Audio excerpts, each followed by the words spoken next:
Welcome to the first in our Expert Series.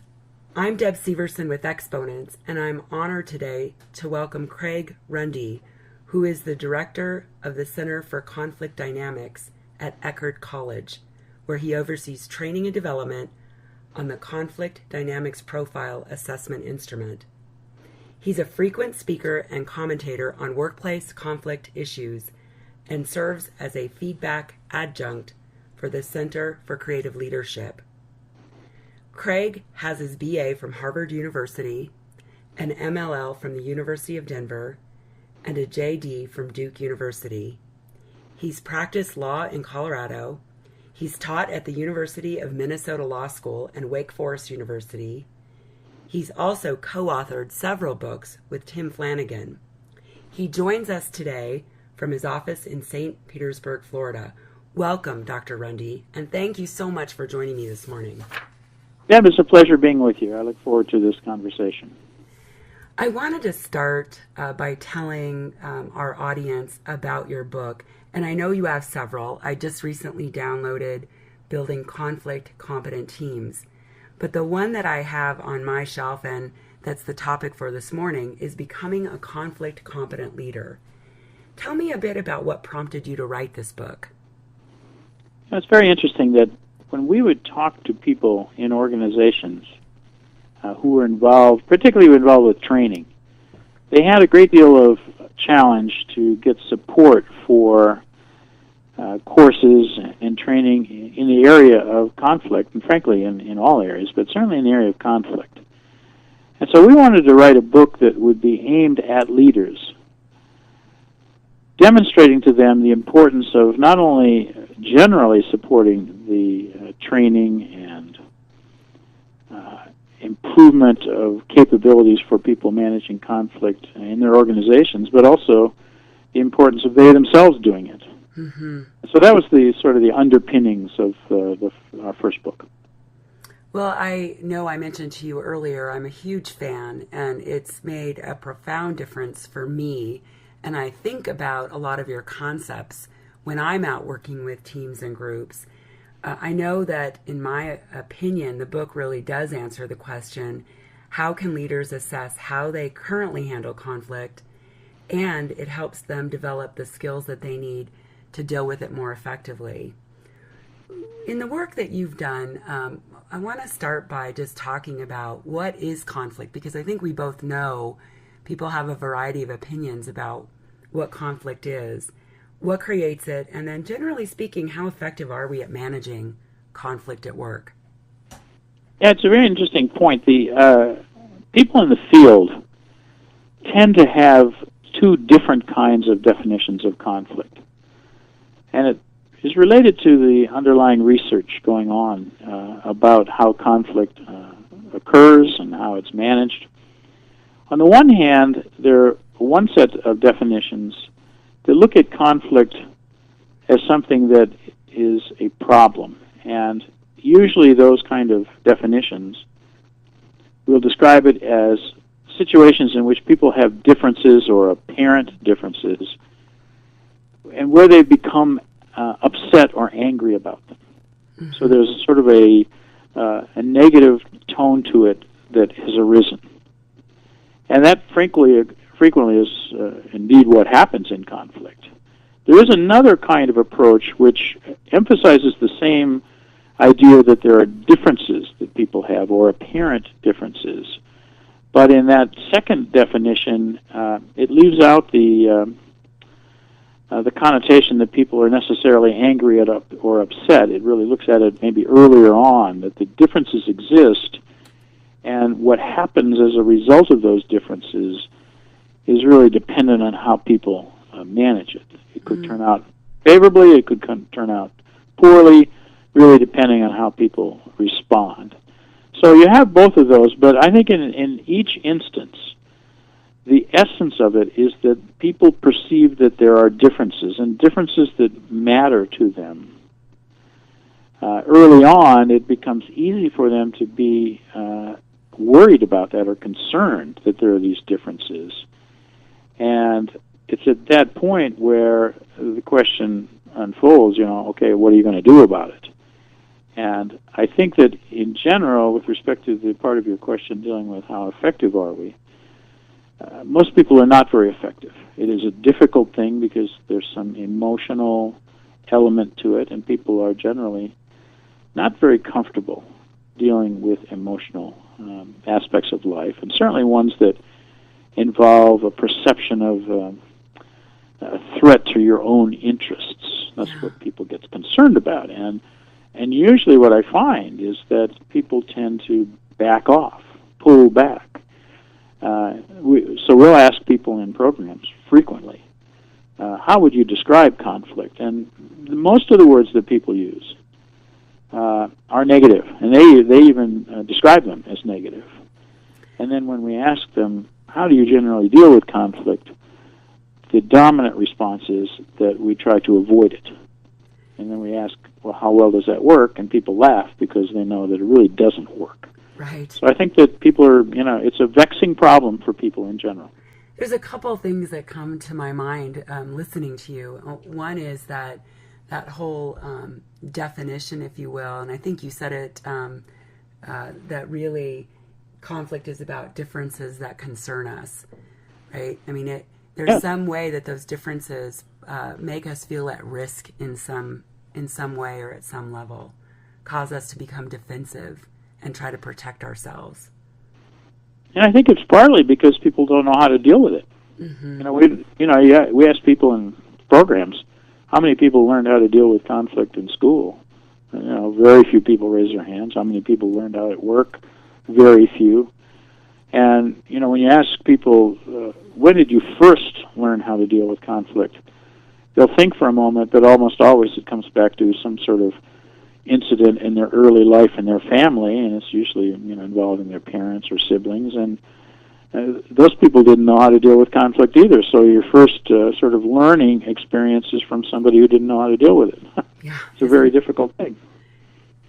I know that you mentioned earlier that oftentimes the what causes conflict to start to sort of show up is that we have some emotional attachment to it. And in the book, you talk about triggers. I'm curious about your view on the importance of recognizing triggers in ourselves and in others. Yeah, we talk about this notion of triggers, or sometimes we call them hot buttons. Basically, people have values and ways in which they think other people, and frankly themselves, should behave in certain situations. And when they find somebody behaving in a way that offends those values, it's very easy for that to, in effect, trigger negative emotions. Your expectations are not met, you become upset, and at that moment, you're really in jeopardy of defaulting, in effect, into negative types of behaviors that can escalate the conflict. And so, knowing more about what triggers you, what upsets you in conflict situations, or what kind of behaviors in other people upset you when you encounter them, helps you not be caught off guard when it does happen, and so that you are more able to sort of manage yourself well. You still may not like what they're doing, and you can address that with them, but at least you'll address it in a more balanced way. You won't be upset and really unable to respond effectively. What are some of the tips that you offer people to be able to, I'm going to say, slow down and ground themselves before they step into that conversation about what's maybe not working? Or Well, I think the first thing is to recognize when something is pushing your buttons to start with. I mean, be aware when you're getting upset. And a lot of times people will recognize that there are certain sort of physical sensations that they'll feel. Some people feel butterflies in their stomach. Some people feel tension or a flush coming on, because these are indicative of physiological responses that are taking place. So kind of knowing that it's happening is helpful in the first place. And then there are various kind of techniques that people can use to be able to either slow things down, which may include taking a time out, gaining a little bit more time to compose yourself, and or using certain techniques that will actually physically help you relax and let some of the tension go. Various kinds of centering techniques, breathing techniques that can calm you down. Can be very helpful, and it's great to be able to work on those things before you ever encounter another conflict, because it's very hard to do these things in the heat of conflict if you haven't practiced them at times when it's not so hard. But once you get used to doing that, and conflict emerges, you're more able to calm yourself down and regain balance, which is a great first step, and prevents you really from doing things you wish you wouldn't. So many times people will say something that they later regret. Well, how much better to regain some composure first before something like that happens. Mm-hmm.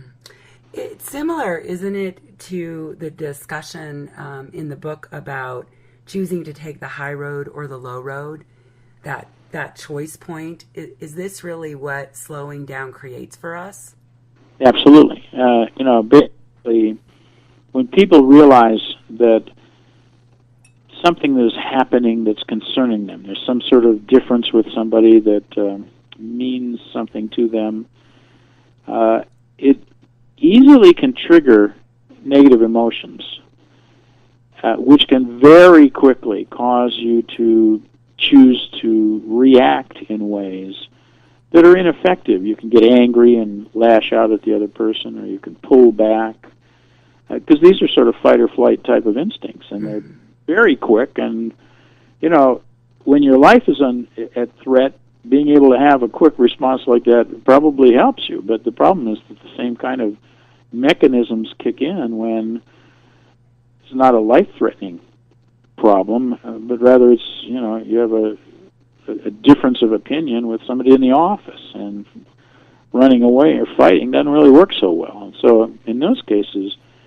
being able to slow things down and manage your emotions allows you to be more able to consciously choose to engage the other person to find out what's going on and come up with solutions that will work for you and also for the other person. And that's really the key, being able to consciously make that choice rather than default into a negative response driven by your anger that is being caused by one of your buttons getting pushed. I have to say that in the book, Becoming a Conflict Competent Leader, the knowledge that I gained around the behaviors, the constructive versus destructive, have been very valuable in exactly the situation you described. They fall on the continuum, I know, of active and passive in terms of our behaviors, but just knowing that sometimes you have to step back before you step in has been a real eye-opener for me personally. That's terrific. It's always pleasant to hear that this, your work has helped someone in a meaningful way. And I think that this distinction between constructive and destructive behaviors, which has been described in different ways in the literature over time, and most recently by the authors of the Conflict Dynamics Profile assessment that I work with, Doctors Mark Davis, Sal Capobianco, and Linda Krauss. The characterization of these behaviors as some behaviors, when you use them, the destructive ones, take you down the low road. In other words, when you use those types of behaviors, which include things like displaying anger, demeaning other people, retaliating, which are sort of the active behaviors, or the passive behaviors of avoiding the other person, giving in to the other person, those kind of behaviors will tend to escalate or prolong a conflict because they call forth from the other person similar kind of responses. It's almost like you get into this kind of a cycle where one person uses a destructive behavior, which stimulates a destructive behavior from another person, and around you go. There's a nice depiction of that by Dr. Dan Dana called the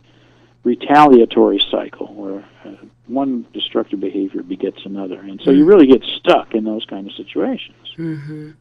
If you can oh, go ahead. I was going to say, it's interesting that you say that. I know for myself, in some relationships, if in fact I'm not able to slow down and I respond in a destructive fashion, it's kind of, there's a common pattern there, like where I might go one direction, maybe I express or show my anger inappropriately, and then the other person might retreat. So sometimes those patterns, I think, must show up in relationships over and over. It's almost like a dance of conflict. And the one you were describing, it's very much someone steps in, the other one steps back. Well, the one who stepped in steps in again. And then there's this like a one-direction kind of dance, so one person backing away from the other. Sometimes it's both step in, and it's kind of a head-to-head type of battle. And that's when the destructive behaviors are being used. It is also possible at that choice point to be able to consciously choose to use constructive behaviors.